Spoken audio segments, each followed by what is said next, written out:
సకలము నాశనమైన సరే గోమాత మిగిలితే సారు, సర్వము సృష్టించబడుతున్నది శాస్త్రం.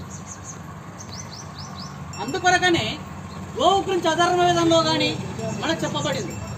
అంతటి విశిష్టత మనకు గోమాత పట్ల మనకి ఈ దేశం లోపల మనం ఈనాడు కూడా మనం కొనసాగిస్తూ ఉన్నాం. పేర్లోనే ఉంది మాత అంటే సాక్షాత్ స్త్రీ స్వరూపం. మానవ జాతి లోపల స్త్రీ జన్మంటైతే సుకుమారంగా లాలిత్యంగా లావణ్యంగా ఉంటుందో గోవు కూడా అంతే సుకుమారంగా లావణ్యంగా ఉంటుంది. అంటే ఒక మనిషిని చూసుకున్నట్టుగా చూసుకోవాలి.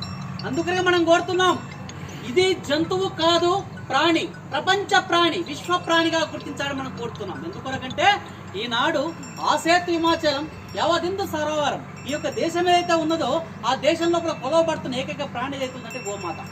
అందుకొరకే క్షీరసాగర మదనం జరిగినప్పుడు లక్ష్మీదేవి పుట్టుకొచ్చింది, చంద్రుడు పుట్టాడు, కల్పవృక్షం పుట్టింది, కామధేనువు పుట్టింది, తర్వాత అధర్మణ వేదం పుట్టింది, ఆయుర్వేదం పుట్టింది. ఈ విధంగా అన్ని రకాల మానవాళికలకు ఉపయోగపడేటవన్నీ కూడా క్షీరసాగర మదంలో జరిగినాయి. అంటే సాక్షాత్తు దేవి స్వరూపమే యొక్క లక్ష్మీ స్వరూపం అంటే గోమాత. కాబట్టి ఈరోజు ఈ పూజలో పాల్గొన్నవారు, పూజ చేసిన వారు, పూజకు సహకరించిన వారు, ఈ పూజను చూసిన వారు, పూజ గురించి విన్న వాళ్ళందరూ కూడా ధన్యులే.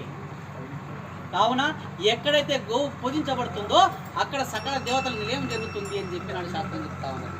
కానీ రానాడు మన భారతదేశం లోపల యుగాలు మారే కొద్దీ కూడా గోవు యొక్క ప్రాశస్త్యం తగ్గుతూ వచ్చింది. అందుకొరకని కలియుగం లోపల మనం ఈ పాదంలో ఉన్నాం. ఇన్ని వేల సంవత్సరాలు గడిచింది, అయినా కూడా గోవును మనం పూజ చేస్తున్నామంటే అది మన పూర్వజన్మ సుకృతమై ఉన్నది. ఇది సంచిత కర్మ. హిందువుగా పుట్టడం అనేది కూడా పూర్వజన్మ సుకృతమై ఉండాలి. హిందువుగా పుట్టి కూడా ఆధ్యాత్మిక ప్రవచనాలు వల్లిస్తూ ఆధ్యాత్మిక జీవితాన్ని గడుపుతున్నది కూడా అది పూర్వజన్మ సుకృతమే ఉండాలి. అందులోపల గోపూజ కూడా పూర్వజన్మ సుకృతమే ఉండాలి. అది ఈ రోజు మనం అస్ఫుతంగా మనం ఈనాడు పూర్తి చేసుకున్నాం. అందరూ